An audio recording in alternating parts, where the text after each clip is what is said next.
Every camera is a little different. Most of you have a Canon of some sort, so I am going to talk you through a few different settings that you might not be aware of on your camera quite yet, and you may not know what they mean.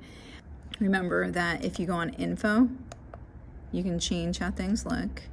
If you go on Menu, that's where you have the wrenches, are where you have things like this, LCD brightness and shutter and sensor cleaning, which you should probably read your manual on how often you should do that. The very first one, power off, auto rotate, those are all good things to do. Format, if I click on format, this is one of the best ways to actually clear your memory card. You want to do this at least periodically. It's because it'll actually help the memory card and the camera work together. So at that point, this is when you've already loaded your photos. You want to clear your camera card, like your memory card, so there's nothing on it. So then you would hit OK, and it just automatically deletes everything. I'm going to cancel it for now. Back over on Menu. Besides that, these are, for the viewing, you can change how things look.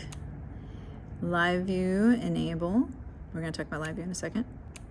Auto, ISO, max. These are all things that you can change according to what you want. Let's talk about quality a minute. The general rule is you want to shoot at as high a quality as you can, having enough space on your memory card. So what I mean by that is, if I shoot at large quality, that's what the L is, large. This is large. This is slightly less, the next one. So basically think large, medium, small, and then raw. We got to talk about those in a second. You want to take your photos at the best quality that you can, because for two reasons. One, if you think you're going to zoom in and crop, you want them at a really good quality. Second, in the age of digital, you should have a memory card that gives you plenty of room. So you can take hundreds of photos on one memory card usually. So you never know when you come up with a photo and you take a photo that you want to do something nice with and make a nice print or give to somebody. And quite honestly, I forget to change my quality on here. So if I go from shooting for photography class demonstrations, and then all of a sudden I'm shooting my kid's birthday party or something like that, I'm going to forget to change my quality. So I just leave it on the high quality. The top quality that you have is RAW. RAW is a really big file. When you start shooting things that you're going to do a lot of editing, or you want to try and make a really big print, when you want all the information, RAW gives you a file with even more things that you can edit in Lightroom and Photoshop. But it's a huge file, so just know that. And you also need to have software that you can actually convert from the RAW. So a lot of times people like the RAW plus that. It actually gives you two files from one picture. But for general use, most of you guys, this large one is fine. So that way when I have my screen back here, I can tell what mode I'm on, manual. Obviously I have my shutter speed, my aperture, my ISO, my exposure meter. This, have you guys played around with at all? It corresponds to this button right here. Picture style. Most of you guys are not going to mess with this. This is kind of an automatic one, but there are other settings for specific monochromatic, all that. So you can set it to take monochromatic photos. I generally don't encourage that because then you don't have the color information. It's easier to take it with color and then convert it later on. But just so you guys know, that's what it is. You can technically change the color settings and the profile specific to portraits, but I generally keep it on auto, and I will change whatever I want to later in Lightroom or Photoshop. White balance. This is usually automatic, is pretty intuitive, but just so you know, you do have different settings if you're in bright sunlight or shade. These two are pretty helpful. Tungsten and white fluorescent, and those actually help. And there is a custom one that you can learn how to do also. For the most part, auto works. Just a couple other things. Right here, self timer for 2 seconds. All these different settings. When you go here, you have a self timer for longer. This is continuous. If you want to shoot action and hold down the shutter, as long as you're holding down the shutter, it'll keep taking pictures. So that's where you're getting that rapid fire kind of sound. So if I change that to that, that lets me shoot like that. Sometimes you want to turn it off and you want just single shooting because it's really easy to unintentionally it's like burst or on your phone. The other thing I want to mention is that some of you have this button up here.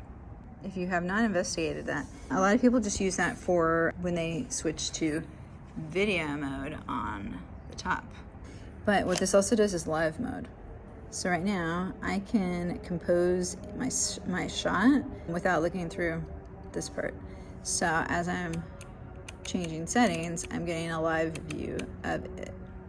So some of you guys don't know you have that capability, but that's what that is, live mode. So now I can set up the shot, take it. If you haven't played around with that, you might want to try it. Two more things. You have autofocus and manual focus. Right now it's on manual focus. Manual focus means that I come up here. This ring is my focusing ring. This is my zoom. If you have a zoom, you still have a focusing ring, but it's here. Some of you have a fixed lens, which does not have a zoom, which is great still. You still have a focusing ring. And once again, this is my focal length. If I want to know what my aperture is, remember? So right now my aperture range is 3.5 to 5.6. Because this is a lens that zooms, what that means is my lowest aperture, if I'm at 18, like wide angle, my lowest aperture can go down to 3.5. If I zoom in and I'm at the 55 range, my lowest aperture is 5.6. So it slows down when it's zoomed in. So if you hadn't made that connection, now you understand that too. All right, last thing, flash. You can manually put this on. For our projects, you should not be shooting with flash. And flash will mess up any of your depth of field projects, your shutter speed projects. So you should, if you are on manual mode, if you are on TV or AV mode, your flash should not automatically go off. As soon as I change it, if I put it to automatic, let's say, right? If I was gonna take a picture, now in auto mode, it automatically pops up because the camera is controlling it and it's saying, hey, it's too dark in here, you need to put flash. So if the camera is taking a picture, it's gonna automatically put on the flash. But then I get all the junk in the background bright.